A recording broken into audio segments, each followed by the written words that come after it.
Can't believe how good that looks.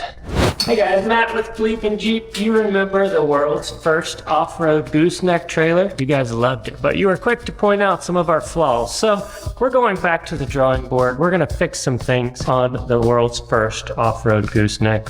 What is that, you may ask, Josh? What is that?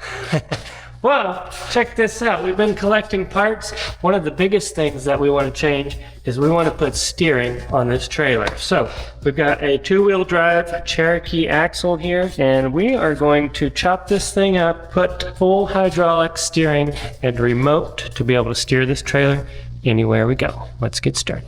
All right, Josh, we made a whole video on what went wrong with the Silly Goose, but in case people missed it, what went wrong with the Silly Goose? There's a couple things. It was kind of tippy, and part of that was because we couldn't steer it and it wanted to climb banks, washouts, stuff like that, V-notches. It would just decide it was going to climb up the side of the bank.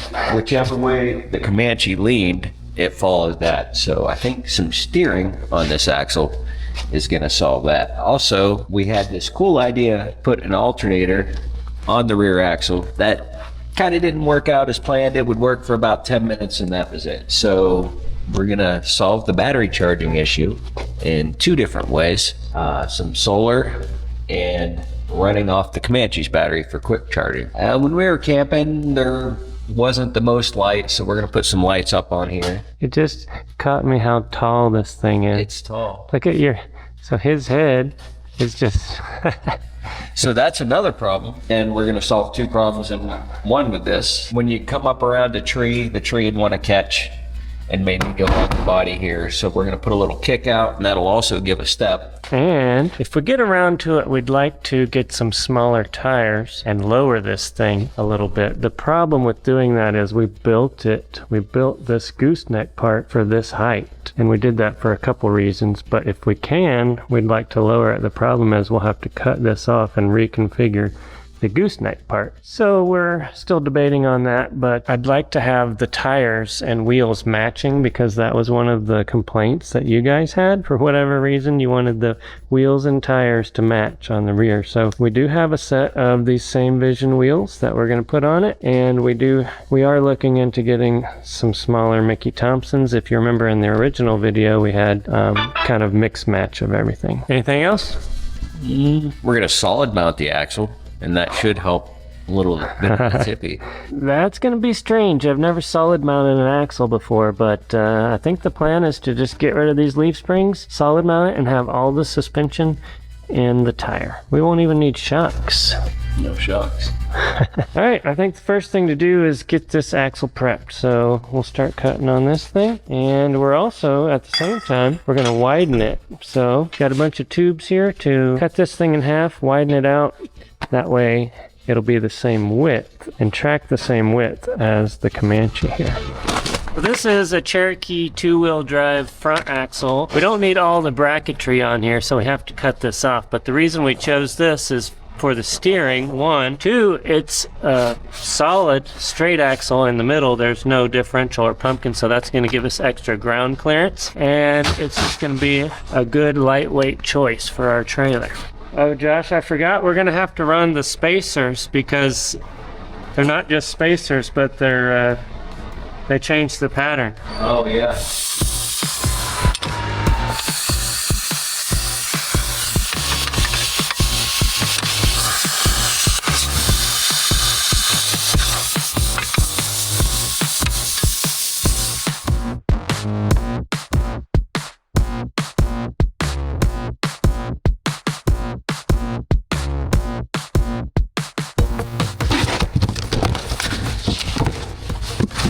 Oh, yeah. Look at that. All right, guys, check this out. We've got two Vision wheels that I got specifically for this trailer. We're looking to get two matching tires, like I said, but in the meantime, we've got these Patagucci, what do we call these cut? The mullet cut? Yeah. We've got these mullet cut Patagucci's that we're going to put on there to mock everything up, but we are going to put them on these wheels because the back spacing on these is way different than these, and we actually stole these from that Ram free Dodge, what did we call it? Limp mode. Limp mode, that red Dodge that we built for free. So we're gonna steal those in the meantime and get them mocked up on here. So this is a 38 versus a 43 aired up, but now show them the difference. Wheel it over here to this. So this is also a 43 but aired down, and they're almost the same height, which is crazy. So that just goes to show you how much ground clearance you lose when you air down, but I feel like it makes a huge difference having the traction rather than the height.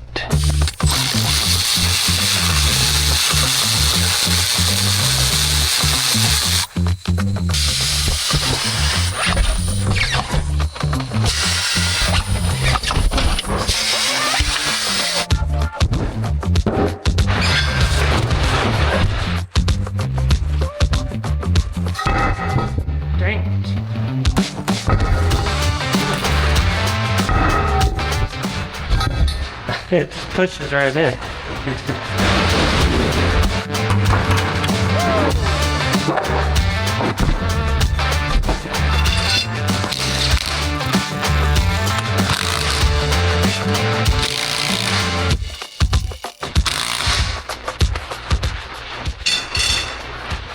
There it is. All right, commit. This one does have patch. Where is it? It's on the other side. Commit, Josh. Come on. Come on. That's the scary part of committing.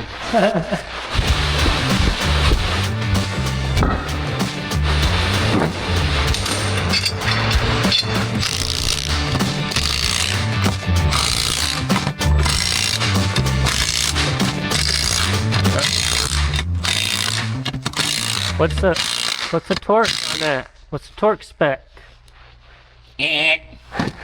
When it changes, you're done. When it changes? I say when it bottoms out, you're done. Oh yeah, that is nice. All right, we're gonna use the tire as suspension in this thing, so we're not gonna run with them aired up, but just in case we ever do want to run with them aired up, I'm gonna air these things up to 20 PSI right now, because as we're building this, we're gonna build it so that the tire doesn't hit. Of course, we're not gonna have leaf springs or any flex or articulation, but we are gonna have steering. So we need to make sure that this thing doesn't hit as it's steering. And that includes when the tire is fully aired up. Also, there might be variances and differences in the tire size of a 38 on this brand compared to a 38 on the Mickey's. It's going to be a little wider too, so we have to take that into account.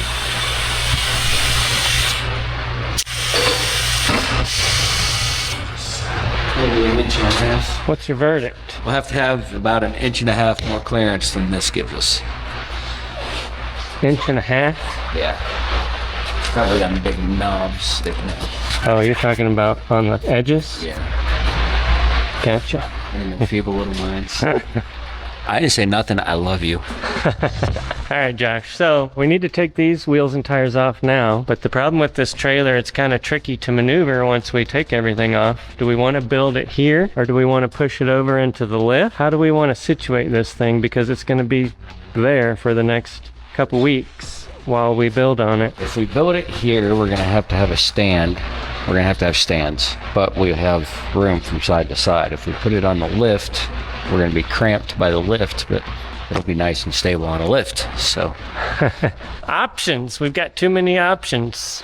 Let's put it on the lift. If we put it on the lift, we will be cramped, but we can use this attachment point and then only 2 arms on the lift. I can back up as close as possible to the door over here. Cock it. We'll figure that. We'll cock it. Cock it. Cock it all up.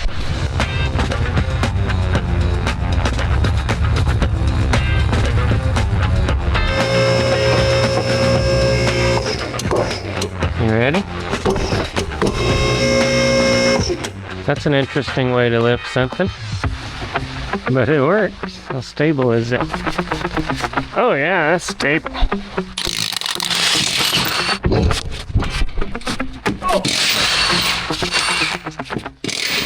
We had these wheels and tires on for the Smoky Mountain Jeep invasion to match the Comanche, but nobody even noticed. They're not even the same wheels. So this wheel is the spare for the Comanche, and that wheel is the spare for the Holy Grail. Never even been used. So these are the wheel spacers or wheel adapters that we use. This is a Dana 35, 5 on 4.5, and then we had 8 by 6.5 adapters for this thing.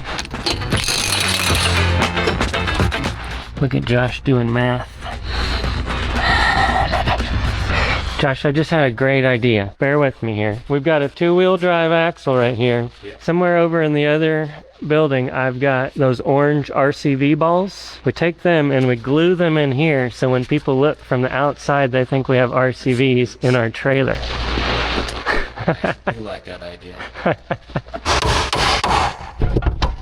Okay, you got it? You got it.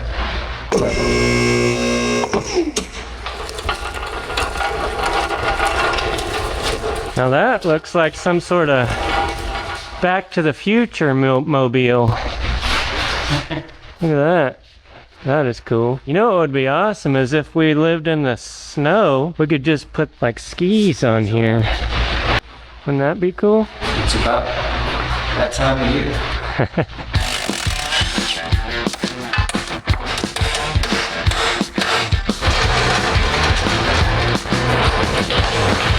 Alright, so here is our spacer or our adapter, and you can see that we've got an issue there. It's sticking out too far past the adapter. So we're kind of lucky in that we had a spacer that was on the other axle already.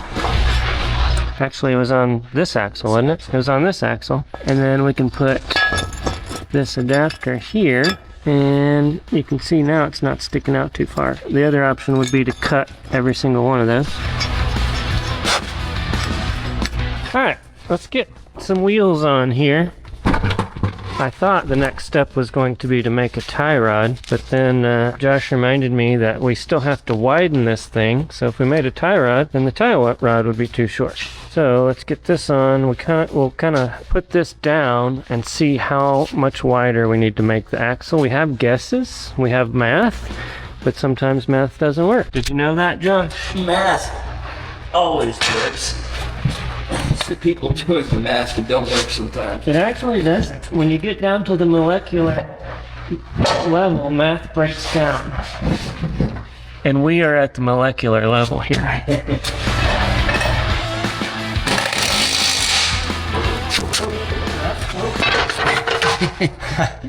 Thank you. I told you this was going to be hard without a tie rod. I think if we just set it on the ground, it'll be Easier because it'll also show us where we need to be, because right now we're going to be off the ground. Yeah. As long as the tires are straight, it'll balance in the middle. If you bump it. If you bump it, it'll fall.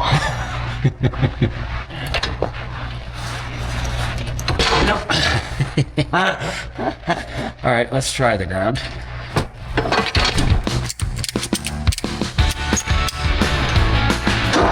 Okay. Yo. Alright, so we had a bunch of issues with this axle wanting to move on us. What we're going to do, though, is just tack a bar here. We'll be able to keep this thing stationary with a couple of jack stands. Right? Right.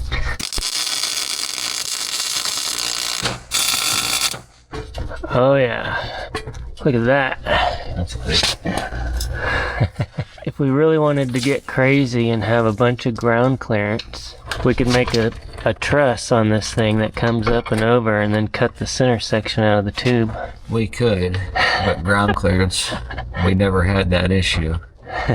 Alright, you can see we've shortened it a lot with the smaller tire.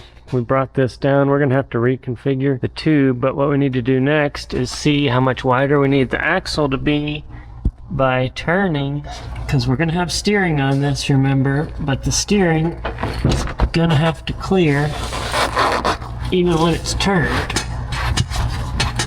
It won't be bad actually if we don't have any suspension. No, it's not going to turn quite that far with Mickey's. No, but we could, we definitely should widen it a little, I think. Yeah, but did you want to make it the same width as... Yeah, maybe we just measure the wheels and then go off of that. Yeah. I think that's about it right there. Right there. You gotta do it like this, Josh.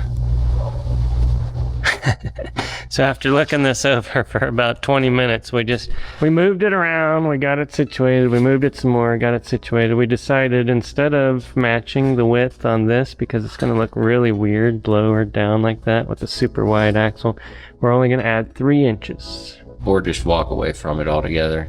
Just throw it in the dumpster. All right, we're gonna add 3 inches and call it a day, I think. I think we've gone back and forth like a million times what we're gonna do, but that's the goal. That's the plan right now. Unless you want to change your mind again. Yeah, that works. We'll do it and then deal with it. So now I gotta get this thing out of here.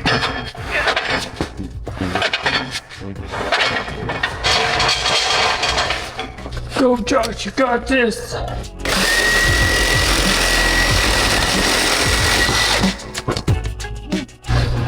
Oh yeah. You know this thing's gonna completely fall apart here in a second. If we take the straps off. Yeah. We're a bunch of dummies and we forgot to scribe a line across this thing. So that'll make sure when we go to put it back together, we just kind of line those lines up to keep it from being wacky. So now we need to widen. That's gonna get weird. I don't know if this is gonna help or not, but this thing was super tight. I ground it off a whole bunch, but it still was pretty tight, so I put it in the freezer there for a minute. See if that helps at all. It's not quite a popsicle yet. I think we should have grounded a little more, huh? Yeah, it's not too late to attempt to get it out. I think we can get it in there. Into there. But then that side is gonna be ridiculous.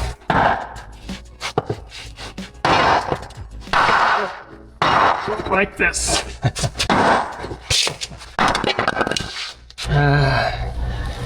Didn't really move much.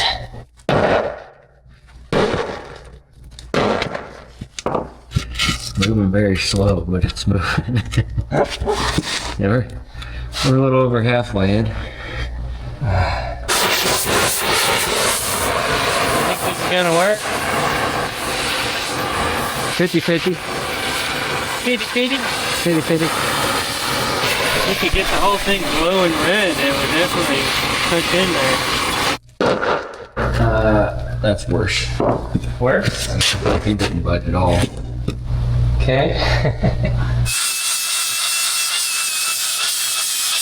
Okay, we learned our lesson. If that doesn't slide in there easily, we're not gonna force it. One thing we need to do is weld this side, because if we have to pound on that side, we don't want it just pushing. Of course, it's probably not. It's not gonna move this side. I didn't think about that. It's pretty much welded.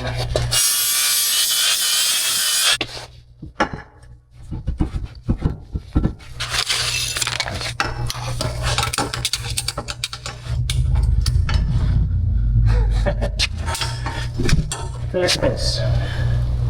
That's it? That's it. All right.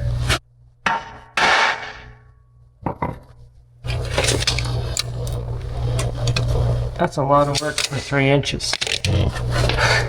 So when we initially did the math, we thought we were going to have to do this, widen it 11 inches, but it turns out it's only 3, and part of that is because of the spacers, but the spacers aren't actually spacers, they are adapters to adapt these wheels to this axle. And then there was the additional 1/4 inch spacer, which had to go on there to clear, and then we thought we were going to remove the brakes, but those happen to be part of the axle bearings, so... And we thought we were going to match the Comanche, but then if we match the Comanche with this axle, this trailer looks really weird because it looks like it's too wide because we're trying to get it low, which it would be wide and low. Alright, so we took the tires and wheels back off. We put this metal bar on there, otherwise it's really hard to manhandle this thing. And I've got a 5/8 drill bit and I'm drilling out the knuckles, and the reason that we're doing that, we're going to make our own tie rod. So we've got some Heims here. These are 5/8 bore Heims, and I think what's this, 3/4? And then we're going to mount 2 of these, one on this side, one on that side, and then we'll measure the difference and we'll cut this tube. This is 1-inch ID tube. Quarter wall DLM. Quarter wall DLM. That's fancy for a trailer.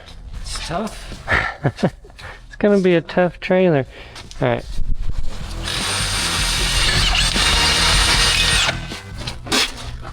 Alright, so here's our setup. We have our BleepinJeep alignment tools, the original alignment tool, and you put one on this side, one on that side, and then you take a tape measure, make sure that they're square and that the measurement on this side matches the measurement on this side. And then we've got our heims in here. We've just got a temporary bolt there. I need to get some new bolts. On the end of our heims, we have these bungs, and then we're going to measure our bung holes. So then we're just going to hold up this tube, one to our bung hole on that side, and one to our bung hole on this side. You got it? Got it. And we're going to mark right there, and that's where we're going to cut. That'll be our tie rod.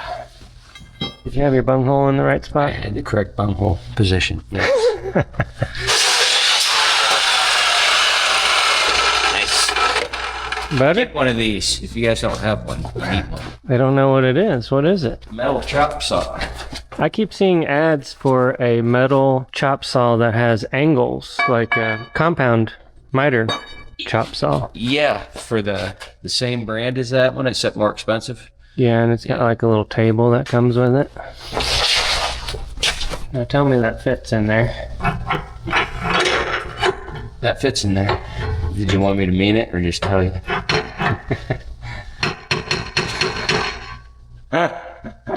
Why? Why? Everything's... Wait, we could go to the bottom for now. Yeah. Well, then we'd have to have nuts. We don't have nuts for our bung holes.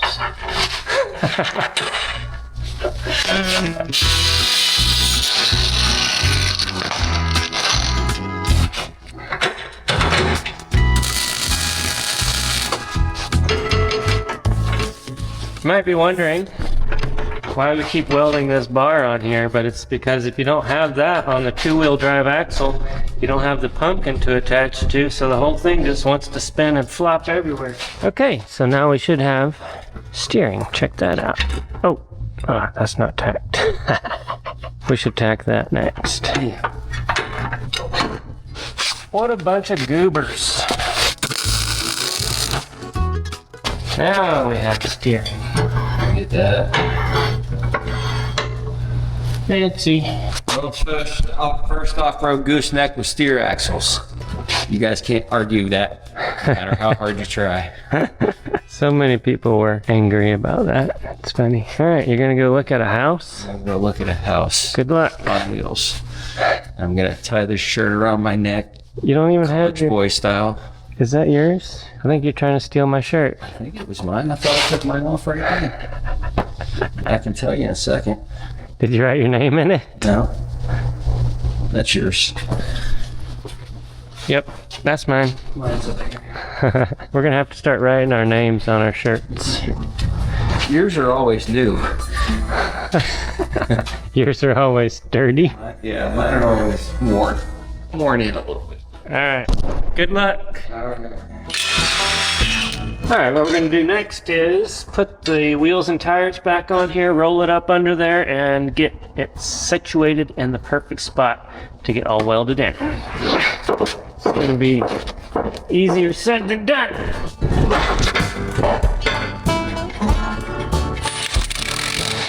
Alright, let's roll this thing under here.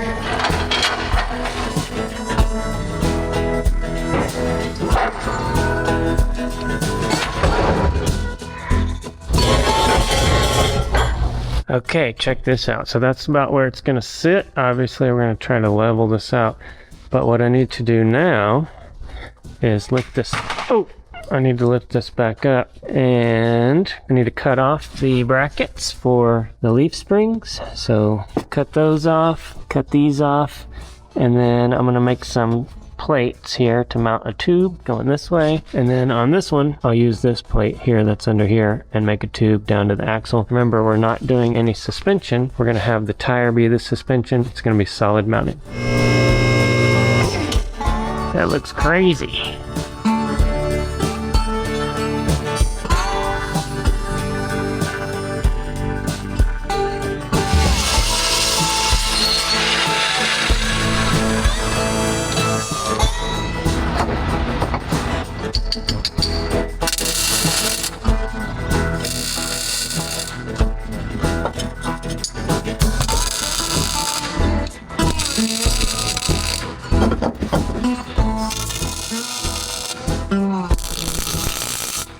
All right, now for the true test to see if I did that right. What I'm gonna do, I've got everything tacked in place. I'm gonna set you guys right here, and we're gonna lift up this lift a little bit to get the weight off of there.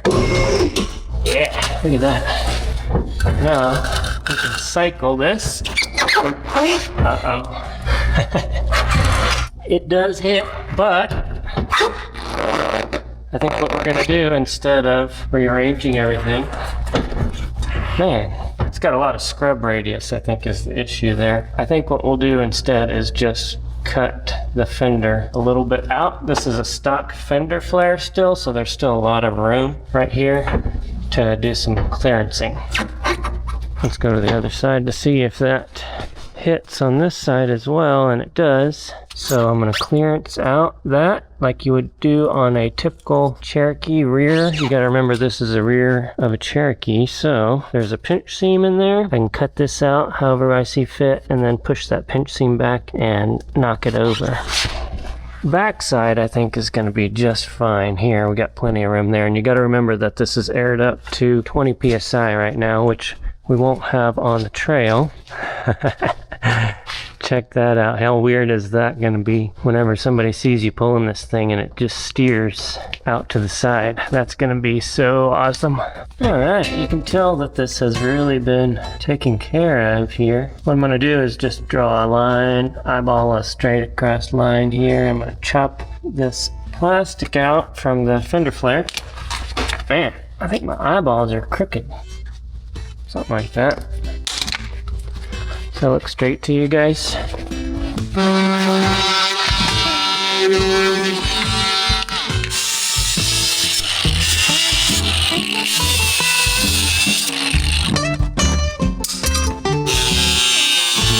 Let's see.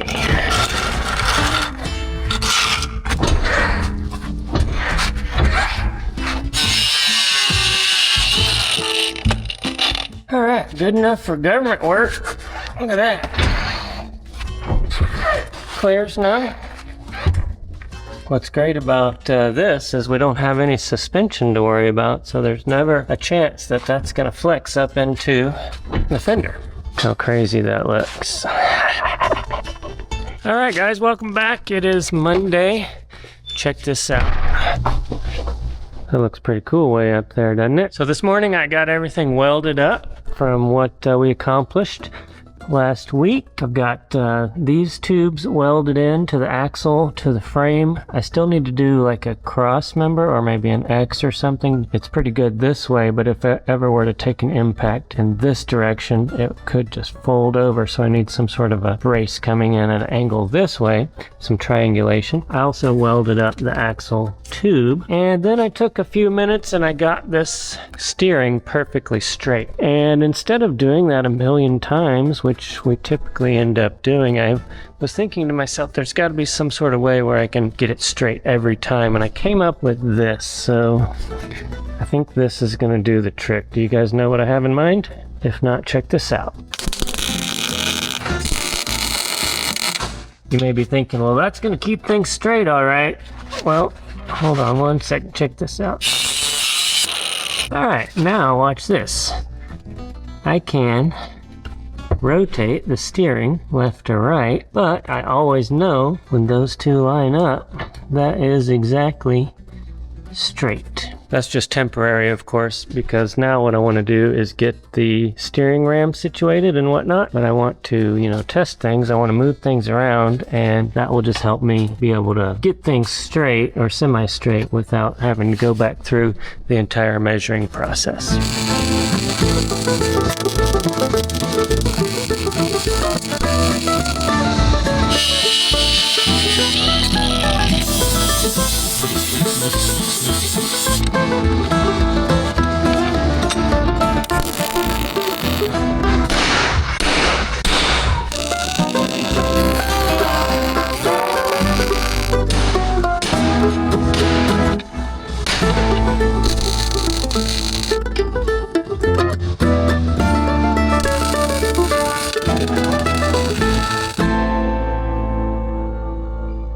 Alright guys, check that out. I got my X brace welded in place there. That's going to keep this thing hopefully from tweaking.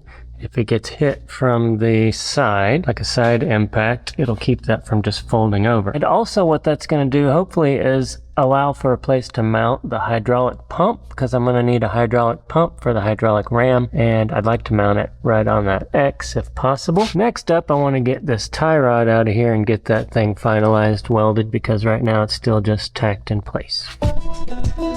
Alright, first step in welding these bungs, I want to mark my heims because they're about in the middle of travel, but if I want to get everything back in the exact same position, I'm going to go ahead and mark those and then pull them out.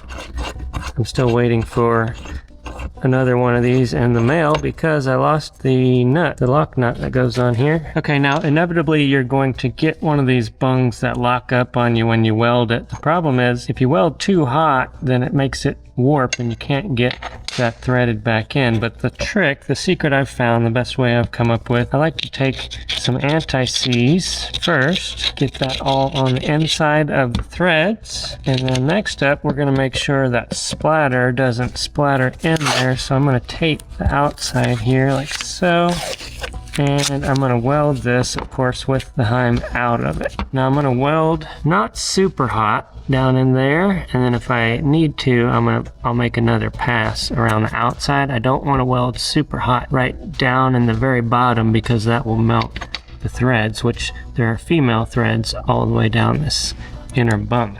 Now a lot of times you'll have trouble grounding this thing through the table or the vise, depending on what you're using to hold this. So another trick I've found is to take a piece of steel rod, or in this case aluminum, and you're just going to hang that on the metal tube and then hang your clamp off of that so that no matter how you rotate it, it's always grounded. And then of course you want to be very comfortable, so I'm gonna have a place to rest my elbow, and then I'll go around. If you really wanted to do this perfect, you'd have a friend or somebody in the back that just spun that really slowly so that you didn't have to stop in between as you go all the way around.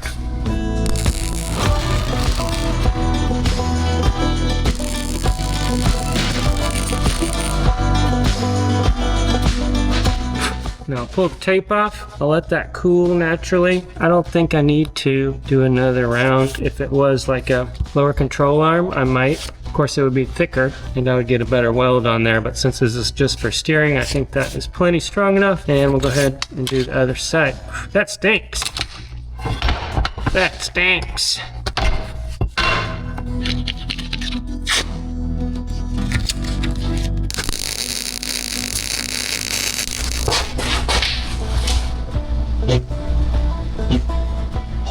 Alright, I'd say that doesn't look too bad. Once that thing cools to the touch, we can figure out if we succeeded or not. So we're going to take this, I put some more anti-seize on there, and we're going to thread it down, make sure that everything is good. If you don't have it thread down, if it does bind up, it's not the end of the world. You can get the correct size tap and just tap that out, so not a huge deal.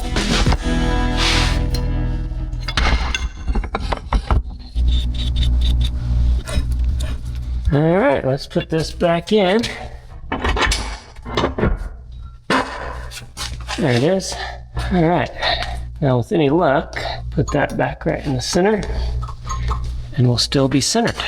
Now you guys might be wondering how all this rear steer stuff works, and I don't blame you. It's pretty complicated, but I took the easy way out and bought this entire kit from Busted Knuckle Offroad. It's kind of the easy way to do it because with one click of the button, all this stuff comes in your cart and you don't have to go searching around for all this stuff and buy it separately. Now the way that it works is you have this electric hydraulic pump, and that is going to provide the hydraulic power that you need for this ram. So there's going to be some hoses that come from here to here.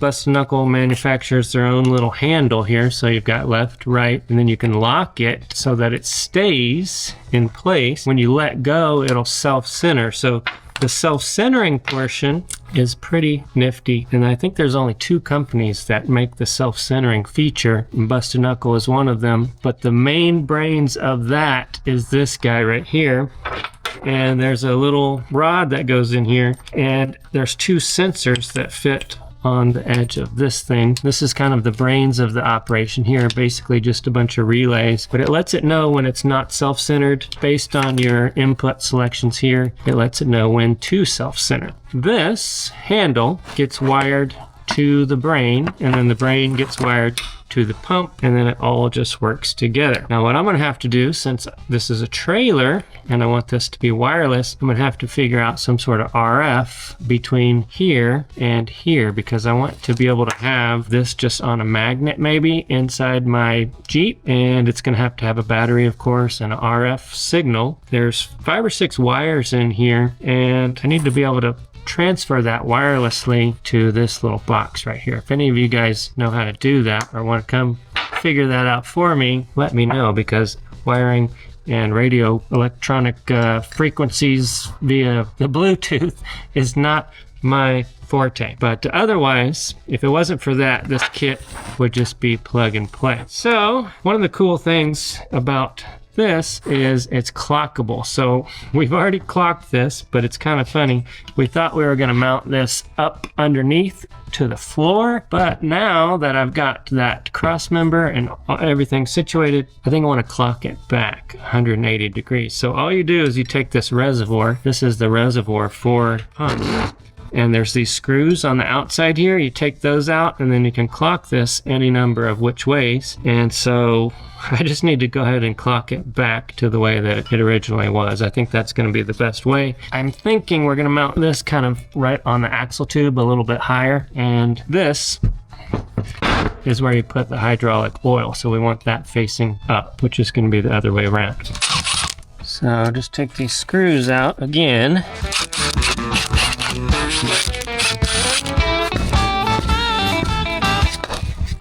Alright, pop that off.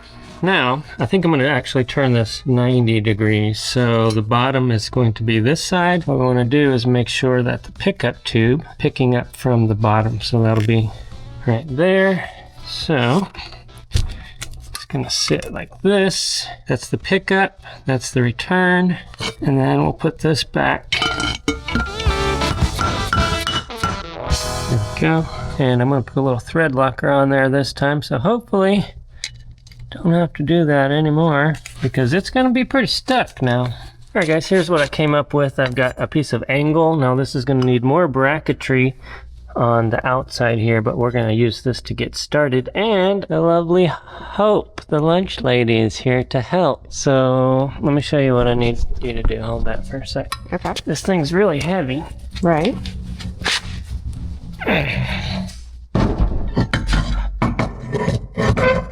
I need to figure out how long to cut that. So if I could have you go on the other side there.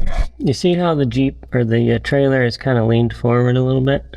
Oh yeah, I see it. So it's leaned forward a little bit. So I need this thing to be pointed up. So it's going to be kind of leaned forward just a tad. But I'm going to lift this up as high as we can get it in here. If you can help me with that. Okay. You ready? Yep. There. Okay. Somewhere about. You don't think I'd be able to hold it so you can come take a look at it? Nope. Okay. You think I'm a weakling? Mm-hmm.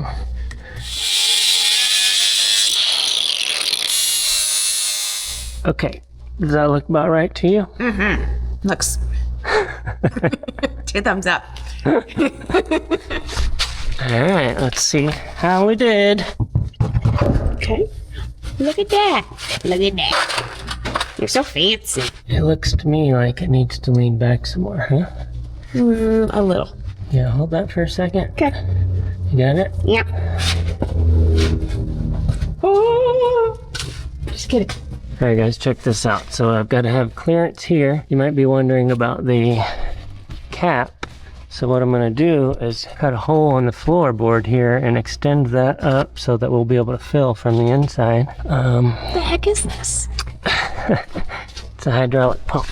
Oh, yeah, of course it is. Hope you got it? Yeah. I'm going to go grab the welder. Okay. You just talk to the people for a minute. How you doing, people? I don't know what we're doing. We had salmon for lunch today. It was delicious. And good. Go.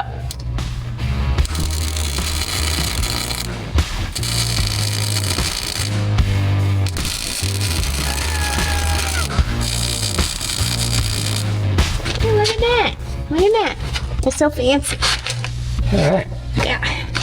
Nice work. Good job. High fives.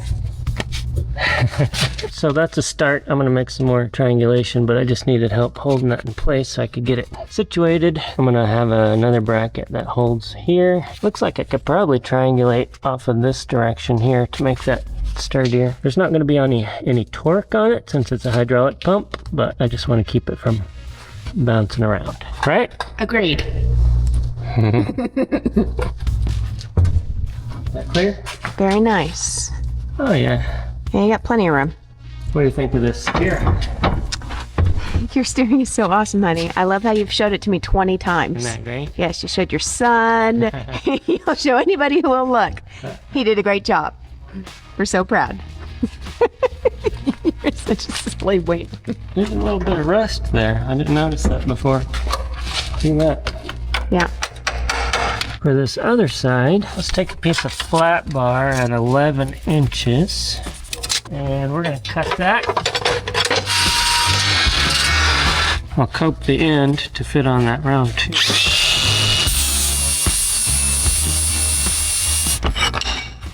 Then I'm going to set it up here and try to mark the center of that bolt right there. And we'll pull that bolt. We'll pull that bolt and bolt that in and then weld that to the axle. I like to use a step bit for just about everything.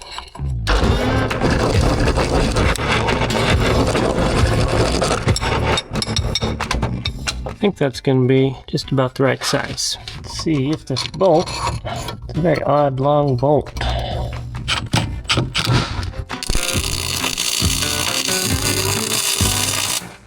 All right, that thing is solid now. I was gonna triangulate and come from here to here, but I don't even think I have to. I think that's pretty dang solid. All right, next up is the hydraulic ram, but I'm waiting on the proper size bolts. Josh is gonna pick those up in the morning when he comes in, and waiting on a few other things, but otherwise, I think I'm gonna end the video right there because it's probably getting pretty long at this point, so make sure to subscribe. I appreciate you guys watching. This is going to be an awesome, awesome thing when we get it all finished. I can't believe how good that looks. If you don't mind, share this video with somebody who you think will really enjoy this project. Round 2 coming up. We'll see you guys next time.